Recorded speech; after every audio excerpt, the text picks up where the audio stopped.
दीक्षा classes के online platform पर आपका स्वागत है। और पीछे की क्लासों में हिंदी की जो सीरीज चल रही है अपनी, उन सीरीज के अंदर हमने वो स्वर संधि कंप्लीट कर ली और व्यंजन संधि कंप्लीट कर ली। उसके बाद आज का अपना टॉपिक रहेगा वो संधि का तीसरा टाइप आता है, वो आता है विसर्ग संधि के नाम से। तो आज अपना टॉपिक रहेगा विसर्ग संधि। आज की क्लास का कौन सा टॉपिक रहेगा? तो विसर्ग संधि के नाम से रहेगा, विसर्ग संधि। अब बात करें विसर्ग संधि की, तो विसर्ग संधि के अंदर होता क्या है? विसर्ग संधि कहेंगे किसे? तो जो विसर्ग का मेल है ना, विसर्ग का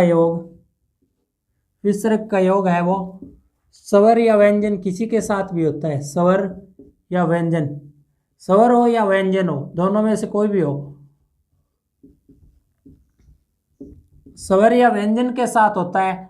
तो इस कंडीशन में संधि कौन सी होती है? तो इस कंडीशन में जो संधि होती है वो विसर्ग संधि होती है। जब व्यंजन के साथ या स्वर के साथ विसर्ग का योग होता है तो उस कंडीशन में संधि कौन सी होती है? तो उस कंडीशन के अंदर जो संधि होती है वो होती है विसर्ग संधि। कौन सी संधि होती है? विसर्ग संधि होती है। अब बात करें कि विसर्ग तो हो गया, फिर उसके बाद व्यंजन या स्वर। व्यंजन और स्वर दोनों को मिला के किस नाम से जानते हैं? तो व्यंजन और स्वर दोनों को मिला के वर्ण के नाम से जानते हैं। व्यंजन और स्वर दोनों को संयुक्त रूप से अगर बोला जाता है तो किस नाम से बोला जाता है? तो व्यंजन और स्वर को दोनों को संयुक्त रूप से वर्ण के नाम से जाना जाता है। किसके नाम से जाना जाता है? वर्ण के नाम से जाना जाता है। तो इस परिभाषा को अपने इस प्रकार से भी लिख सकते हैं कि विसर्ग के साथ जब योग होता है किसका? वर्ण का।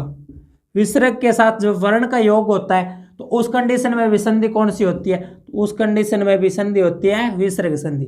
कौन सी संधि होती है? तो उस कंडीशन में भी जो संधि बनेगी वो विसर्ग संधि होगी। उनके अंदर संधि कौन सी होगी? तो विसर्ग संधि होगी। अब बात करें कि अब तक हमने क्या पढ़ा है? तो अब तक हमने पढ़ा है कि विसर्ग के साथ स्वर या व्यंजन का योग होता है। स्वर या व्यंजन में से कोई सा भी आए चाहे तो संधि कौन सी होती है? तो संधि विसर्ग संधि होती है। अब बात करें कि व्यंजन और स्वर है, इन दोनों को किसी संयुक्त नाम से नहीं पुकार सकते क्या? दोनों कि कभी स्वर बोलना पड़े कभी व्यंजन बोलना पड़े, तो इससे अच्छा हो किसी नाम से पुकारा जा सकता है। तो स्वर और व्यंजन है, इन दोनों को संयुक्त रूप से बोलना चाहे तो वर्ण के नाम से पुकार सकते हैं। इनको वर्ण के नाम से पुकार सकते हैं। अब बात करें वर्ण की, तो वर्ण है, फिर इस परिभाषा को इस प्रकार से भी लिख सकते हैं कि विसर्ग के साथ जब वर्ण का योग होता है तो संधि कौन सी होती है? तो संधि। और विसर्ग का जो चिन्ह होता है वो इस प्रकार से होता है, इस प्रकार से विसर्ग का चिन्ह होता है। इसके बाद बात आती है कि वर्ण देख लिया आपने कि स्वर और व्यंजन को वर्ण के नाम से पुकारा जाता है। तो फिर बात करें कि वर्ण है उसको कितने भागों में बांटा जाता है, या कंपन के आधार पे कितने भागों में वर्ण है उसको कंपन के आधार पे, वर्ण को कंपन के आधार पे, कंपन के आधार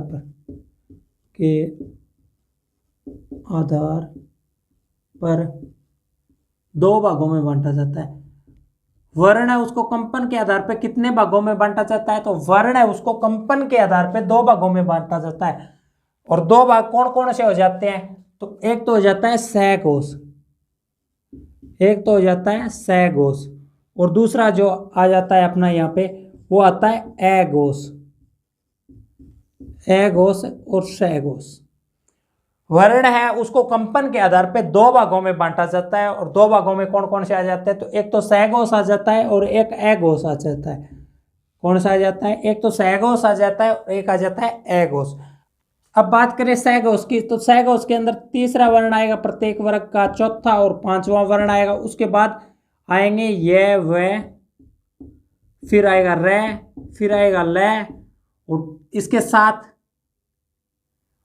और आएंगे जो 11 स्वर है ना अपने, वो भी इसके अंदर ही आएंगे। अब बात करें अघोष की या सहघोष की, तो सहघोष के अंदर कौन कौन से आते हैं? तो सहघोष के अंदर प्रत्येक वर्ग का तृतीय वर्ण आता है। प्रत्येक वर्ग का चतुर्थ वर्ण आता है, प्रत्येक वर्ग का पंचम वर्ण आता है। और वर्ण कितने हैं? तो वर्ण 5 है। कितने वर्ण है? 5 वर्ण थे। फिर इसके बाद आता है ये, वह, रे और ले आता है। उसके बाद है आता है। और उसके बाद जो आते हैं शेष जो 11 स्वर होते हैं वो आते हैं। और इनकी टोटल संख्या पूछ लेता है कि सहघोष की टोटल संख्या कितनी होती है। तो सहघोष की टोटल संख्या कितनी हो जाएगी? सहघोष की टोटल संख्या होती है वो 21 होती है। सहघोष कितने होते हैं? तो 31 होते हैं। सहघोष कितने होते हैं? तो 31 होते हैं सहघोष। इसके बाद बात करें अघोष की। अघोष के अंदर तीसरा, चौथा और पंचम वर्ण आ गया, तो बचेंगे कौन से? तो प्रत्येक वर्ग का प्रथम वर्ण बच जाएगा, द्वितीय वर्ण बच जाएगा, वो आ जाएंगे। उसके बाद कौन से बच रहे हैं? तो तीनों सह बच रहे हैं, वो इसके अंदर आ जाएंगे। तो इनकी संख्या कितनी होती है? तो इनकी संख्या 13 हो जाएगी। इनकी संख्या कितनी हो जाएगी? 13 हो जाएगी। 5 वर्ण है, प्रथम और द्वितीय वर्ण आ रहे हैं। 5 वर्ग है और प्रथम और द्वितीय वर्ण आ रहे हैं। तो 500 वर्गों के प्रथम और द्वितीय वर्ण कितने हो जाएंगे? 10 हो जाएंगे। 3 इधर आ रहे हैं, तो ये कितने हो जाएंगे? ये 13 हो जाते हैं। कितने हो जाते हैं? 13 हो जाते हैं। अब बात करें कि वर्ण है उसको कंपन के आधार पर कितने भागों में बांटा जाता है। तो वर्ण है उसको कंपन के आधार पर 2 भागों में बांटा जाता है। कौन कौन से आते हैं? एक आते हैं सहघोष, एक आते हैं अघोष। अगर इसको इस प्रकार से याद रखना चाहें, याद करने में आसानी हो, याद रखने में आसानी हो अपने को, इस प्रकार से देखें तो पहले अघोष याद कर लेना। कौन से? पहले फर्स्ट आता है अघोष, उसके बाद आता है सहघोष। अघोष के अंदर कौन कौन से आते हैं? तो अघोष के अंदर प्रत्येक वर्ग का प्रथम वर्ण आ जाएगा, द्वितीय वर्ण आ जाएगा और उनके बाद तीनों सह आ जाएंगे। तो इनकी संख्या कितनी हो जाएगी? तो इनकी संख्या अघोषों की संख्या 13 हो जाएगी। उसके बाद बात करें सहघोष की, तो सहघोष के अंदर प्रथम द्वितीय वर्ण तो आ गया प्रत्येक वर्ग का, तो तृतीय चतुर्थ पंचम वर्ण बचा है उसको इसके अंदर डाल देंगे सहघोष के अंदर। उसके बाद शेष कौन से है? तो एक तो सह वर्ग से है बच्चा है, उसको आगे लिख देंगे। और 4 यह, वह, र और ल ये बच्चे हैं, इनको यहाँ पे लिख देंगे। उसके बाद शेष कौन से है? तो 11 स्वर भी तो बच रहे हैं वर्णों में से अपने पास, तो वो भी इसके अंदर आएंगे। और इनकी संख्या कितनी हो जाती है? तो इनकी संख्या 31 हो जाती है और अघोषों की संख्या है वो 13 हो जाती है।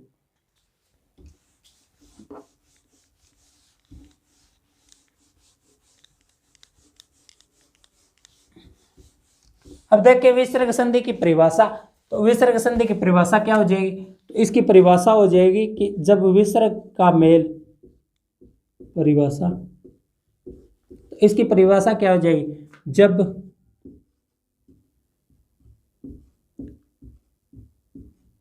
विसर्ग का योग, जब विसर्ग का योग किसके साथ होगा? वर्ण लिखे या स्वर व्यंजन लिख लो। तो जब विसर्ग का योग स्वर या व्यंजन, स्वर ओब्लिक व्यंजन के साथ होता है, व्यंजन के साथ होता है, साथ होता है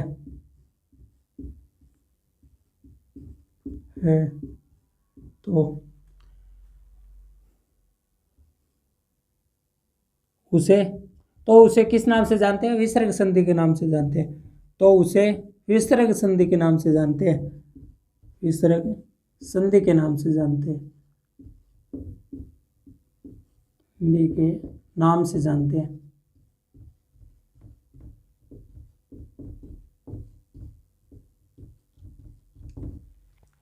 जब विसर्ग का योग है वो स्वर या व्यंजन के साथ होता है तो उसे किस नाम से जानते हैं? तो उसे विसर्ग संधि के नाम से जानते हैं।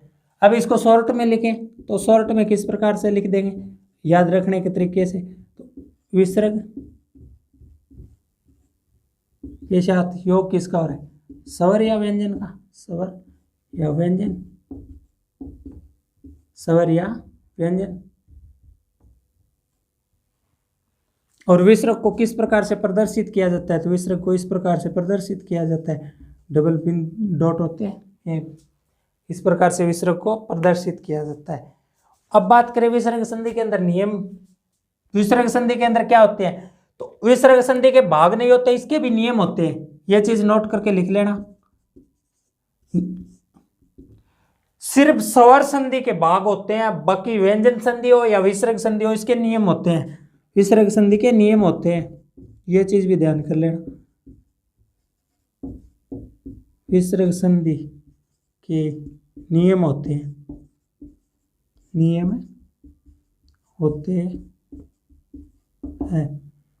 क्या है? विसर्ग संधि के नियम होते हैं। अब बात करें विसर्ग संधि के नियम होते हैं, अब अपनी क्लास को स्टार्ट करते हैं यहाँ से, जहां से अब मेरे को पढ़ना है। तो विसर्ग संधि के अंदर नियम कितने होते हैं? तो विसर्ग संधि के अंदर नियम है वो 5 होते हैं। कितने नियम होते हैं विसर्ग संधि के अंदर? तो 5 नियम होते हैं। अब बात करें विसर्ग संधि के पहले नियम के ऊपर, विसर्ग संधि का जो फर्स्ट नियम है वो क्या कहता है? तो फर्स्ट नियम देखें, विसर्ग संधि का फर्स्ट नियम है वो क्या कहता है अपने से? वो कहता है कि स्वर के बाद, स्वर के बाद कोई सा भी स्वर हो चाहे, स्वर के बाद यदि विसर्ग आता है और उसके बाद द्वितीय वर्ण आता है, नियम क्या कहता है कि स्वर आता है उसके बाद विसर्ग आ जाता है और उसके बाद आगे की कंडीशन में द्वितीय पद के अंदर के जैसे क आ जाए, च आ जाए या स आ जाए, अगर ये आते हैं तो क्या होता है? तो यहाँ पे विसर्ग की जगह क्या करते हैं? तो विसर्ग की जगह स का आगम करते हैं, स का आगम कर देते हैं। किसकी जगह? विसर्ग की जगह। अब इस प्रकार का उदाहरण देखें, इस स का क्या हो रहा है? इस स का यहाँ पे क्या हो रहा है? आगम हो रहा है, आगम।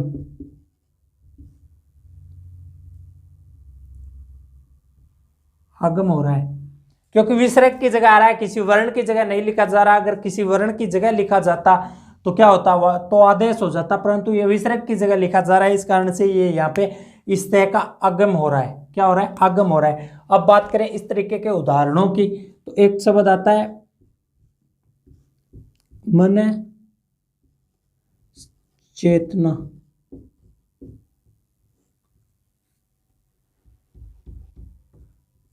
मन धन चेतना। अब इसको करेंगे तो इसका क्या बन जाएगा? तो क्या करना है? विसर्ग की जगह सह का ही तो आगम करना है, तो विसर्ग की जगह हलंत सह का आगम कर देंगे और मनस चेतना हो जाएगा। अब अगर मनस चेतना शब्द देके और अपने से संधि विच्छेद पूछता है कि इसका संधि विच्छेद क्या हो जाएगा, तो इसका संधि विच्छेद क्या हो जाएगा? तो मन के बाद विसर्ग आएगा और फिर चेतना शब्द है वो आगे चला जाएगा। इस प्रकार से इसका संधि विच्छेद क्या हो जाएगा? तो मनस धन चेतना हो जाएगा, मन धन चेतना हो जाएगा। इस सह का यहाँ पे क्या हो रहा है? तो इस सह का आगम हो रहा है। क्या हो रहा है? इस सह का आगम हो रहा है। क्यों हो रहा है? क्योंकि जब न है इसके अंदर ए है, कोई भी व्यंजन होता है उसके साथ स्वर होता है तभी तो वो पूर्ण होता है। तो यहाँ पे ए के बाद है वो विसर्ग आ रहा है, विसर्ग आने के बाद आगे क्या आ रहा है? तो च आ रहा है। जब च क या स आते हैं तो किसका आगम करते हैं? तो स का आगम करते हैं। स भी कौन सा होता है? हलंत होता है, अर्ध होता है, या अपने तरीके से कहना चाहें तो उसके अंदर स्वर नहीं होता। क्या नहीं होता? स्वर नहीं होता, अधूरा वर्ण आता है। ये अधूरा वर्ण स लिख देंगे, उसके बाद चेतना शब्द आ जाएगा आगे। तो इस प्रकार से किसका शब्द का निर्माण होगा? तो मनस चेतना शब्द का निर्माण हो जाएगा। ये अगर संधि विच्छेद पूछता है तो मन चेतना हो जाएगा, मन चेतना हो जाएगा। अब अगर मनस चेतना शब्द दे के अपने से संधि पूछता है तो संधि कौन सी हो जाएगी? मनस चेतना में विसर्ग संधि हो जाएगी। कौन सी संधि हो जाएगी? विसर्ग संधि हो जाएगी। और अगर वो पूछ लेता है कि विसर्ग संधि तो हो जाएगी परंतु किस नियम से हो जाएगी, तो वो उसके अंदर देगा कि स्वर और उसके बाद क च या स, तो ये अपना राइट हो जाएगा। इस नियम से हो जाएगी कि कोई स्वर आता है उसके बाद यदि क च या स आते हैं तो विसर्ग के स्थान पर किसका आगम करना है? तो विसर्ग के स्थान पर जो आगम करना है अपने को वो करना है हलंत स का। किसका? हलंत स। इस प्रकार से कुछ शब्द आते हैं जैसे निःशुल्क लिखा होता है,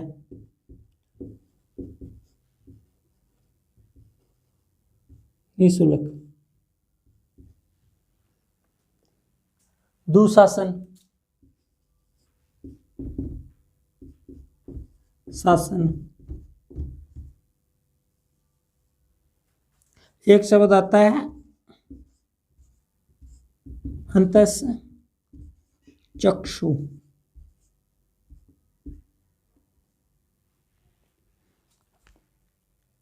ये निःशुल्क शब्द आता है एक तो, जैसे निःशुल्क का संधि विच्छेद दे दिया, या निःशुल्क इस प्रकार से लिखा होता है, इसी प्रकार से लिखा होता है।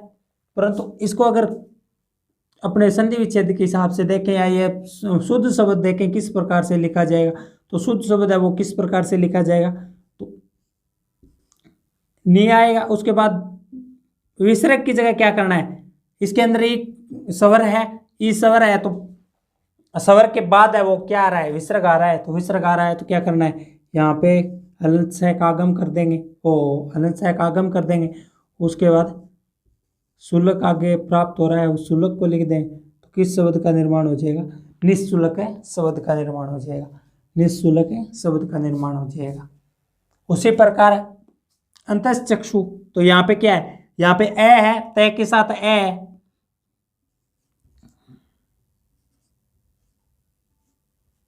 तय के साथ ए है। जब इसका हलंत लगा के बाहर निकाल के देखते हैं ये है या नहीं, तो ए यहाँ पे है, और ए के बाद क्या आ रहा है, ए के बाद विसर्ग आ रहा है।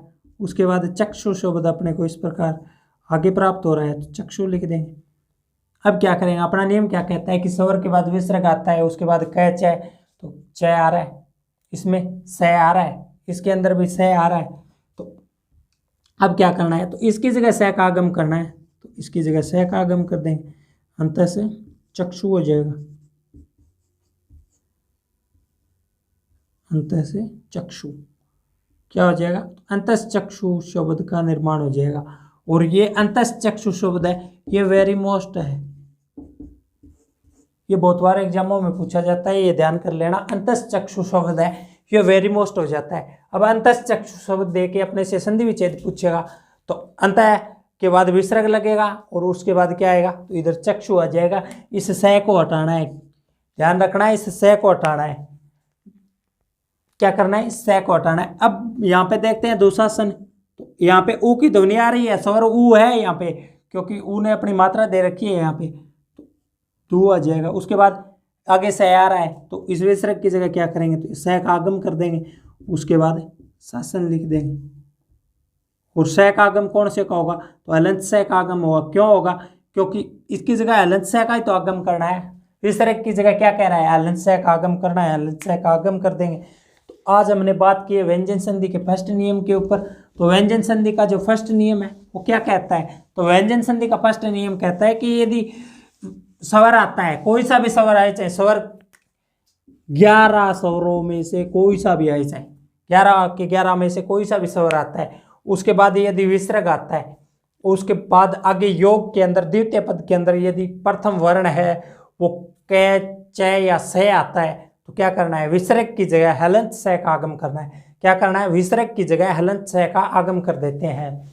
क्या कर देते हैं, तो विसर्ग की जगह है जो हलंत स का आगम कर देते हैं। यह था व्यंजन संधि का नियम नंबर फर्स्ट। कौन सा नियम था, तो ये था व्यंजन संधि का नियम नंबर फर्स्ट। और अब बात करें कि आज की क्लास के अंदर हमने कौन कौन सी बात की है या किस किस पे चर्चा की है। तो सबसे पहले हमने चर्चा की विसर्ग संधि की हो। आज का अपना टॉपिक कौन सा है, तो विसर्ग संधि है। विसर्ग संधि के अंदर देखें तो विसर्ग संधि किसे कहते हैं, तो जब विसर्ग के साथ स्वर या व्यंजन दोनों में से किसी का भी योग होता है तो वहां पे संधि कौन सी होती है, तो वहां पे संधि होती है विसर्ग संधि। कौन सी संधि हो जाती है, वहां पे विसर्ग संधि हो जाती है। अब बात करें इससे आगे कि विसर्ग संधि तो होती है, मान्य बात, विसर्ग संधि होती है। अब आगे सर आपने बताया कि स्वर या व्यंजन, स्वर और व्यंजन दोनों बता दिए, स्वर और व्यंजन।